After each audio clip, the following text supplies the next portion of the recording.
You here yet? Yeah, there you are. Hey, I'm Captain Eddie Castle, and welcome to my shop. Boy, it's a wreck out here. And I'm doing just what you're doing. I'm wondering what I have to do what with and why.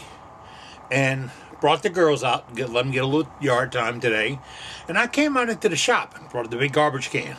And really, I've been throwing a lot of things away. Figured it's been 3-4 years since I did some of these things. Some of these glues and adhesives are worn out or just aged out. They go away. Some of the paints, they go away. Some of the wood projects, I'm not sure why I have. They're going away too. But I want to talk about holding work. Because if you're a wood turner, like I'm a wood turner, first thing you got to work out is how to hold your work. And if you want to do that, all you have to do, and this is the deal, watch.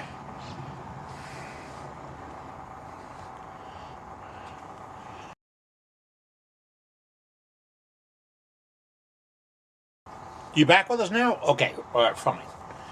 And guess what? For a week, I've been out here looking for a roll of black plastic tape. It was in my jacket pocket. Probably found it a week ago. Oh, well. I want to hold things to turn them. And that's what you have to do also. So I'm going to take it a little bit slow here and go through some basics of holding wood. You have a lathe and you have a headstock. In that headstock is a threaded coupler. It's a shaft that's threaded. It could be, this is 33 millimeters. Could be 1/4 8, could be 1" 8, could be 3/4 16, could be some other weird looking number that discount company put on there to sell the tools. People do that. They really do. And then there's some companies just can't make one thing, but they can make another. So they make the other, make it look like one thing, so you will. And yeah, you've been down that road? Yes. So, instead of traveling a very poor road, I'm going to try to cover some basics for you. Okay? Number one, you can always put it between the headstock and the tailstock on centers. And that'll be a live center and on this end for spinning, and the other would be a spur center. Now I got spurs all up here. Got to find them all. But they work out really nice. I'm not a great fan of putting things between centers. You have to sometimes in order to get them stabilized, get them around. But you got to be careful with this now. If it's real wet wood and you do the center thing, it could just tear out or spin. And you don't want to put a big tool up against something when it's spinning. Because if it catches, oh well, you could make the paper. And not in a good way. All right? Now, the next step is, let's get a chuck. Now, I came out here this morning with the belief that I could put my hands on 10 different chucks. Well, I got 9. 8 or 9. Right off the bat. Right here. Right at Wood Turning Central. Yeah, you don't believe it's organized, but I know it's where some days. All right. Right here. What I found is my one-way stronghold. Now, this is manufactured by the same people that make the big moose here. One-Way Tool Company. Right. I think they set some standards when they did it. There might have been some other people out there making them when they started, but One-Way's really got it down pat. Now, I've seen ones that are snap-in pieces and no buttons, no collars and all that. Let me tell you, I've never been in that much of a hurry to turn wood in my life. To me, this is recreation. I don't want to go too fast to have fun. I might miss it. But this is a One-Way stronghold chuck. The big chuck by One-Way. Now they make another version of it that's a little bit smaller. Here's my caution.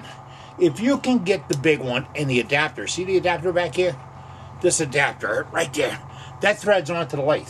Now those adapters come in different sizes. They really do, and they're all over the place. We go to One-Way Manufacturing and check out their website, and you'll see all these parts and pieces and odds and ends. And there's everybody and their brother making aftermarket items to fit. I can't get my butt up on a chair. All right, but this is another adapter. This is a 1 inch, 1.25" 8. And it just goes in the back of this. Takes the place of this one. Take this one out. Guess what? When you go to take it out, you don't need a puller and all that stuff. You need to pay attention to what's happening around here. There are 2 set screws. and you loosen those two set screws, and you move them to the other two holes, and you push them in, and they press it out.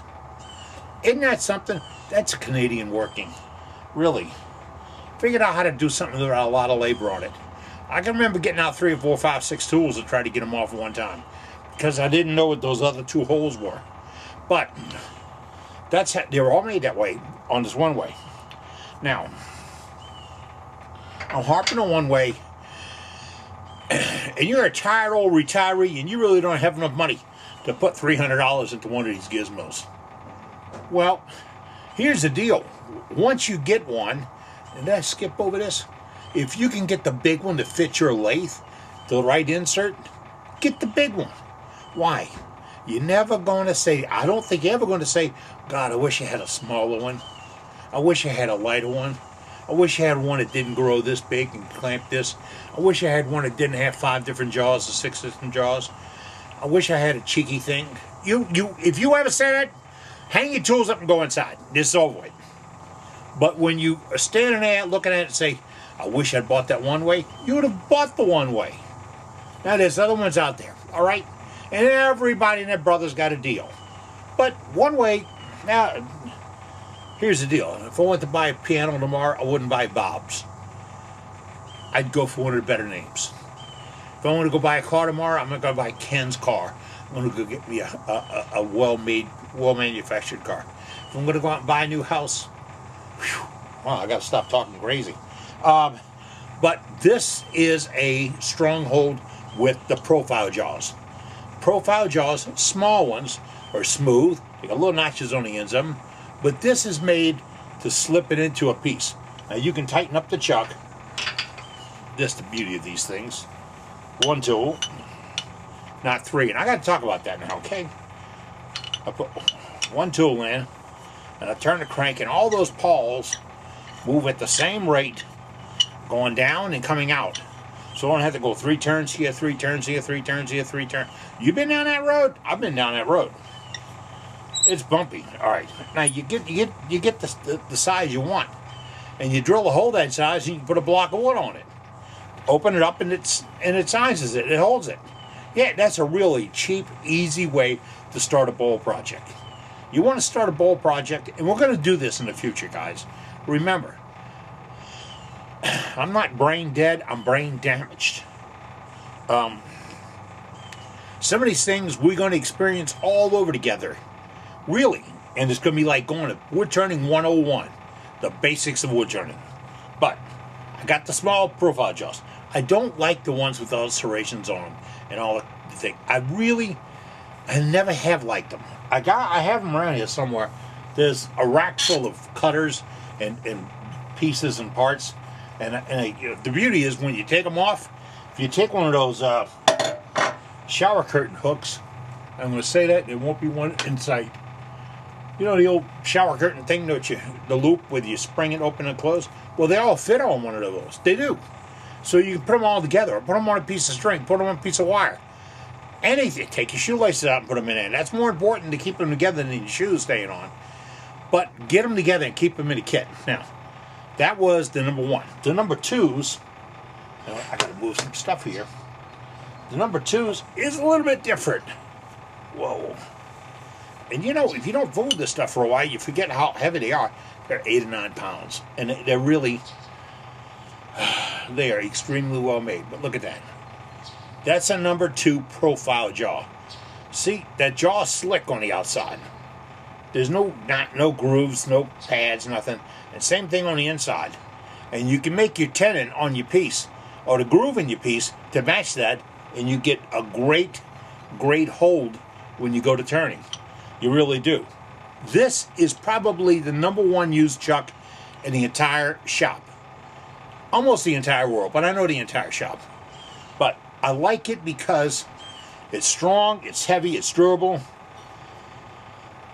If you haven't played the home game of EddieCastellan.com, it's an interesting thing. I had a brain tumor removed about 3.5 years ago. And they said everything will come back. They were talking physically. And most of it did come back. I got a little problem walking and sometimes talking and a whole lot of time thinking. But hey, you know, You get those moments.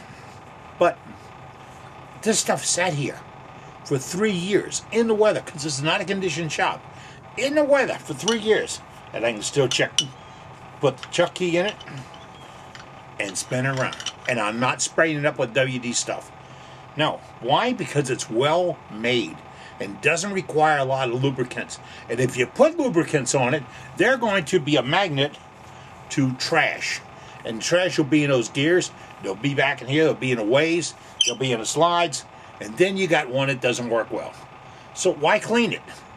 Why clean it? Why dirty it? Don't put the oil on it. Blow it out with air. That's what I do. Everything is blown out with air around here. So, that's the number 2 jaws. I'm going to cruise along real quick and tell you that they got number 3s that are larger, number 4s that's even bigger, and then they get into some specialty stuff.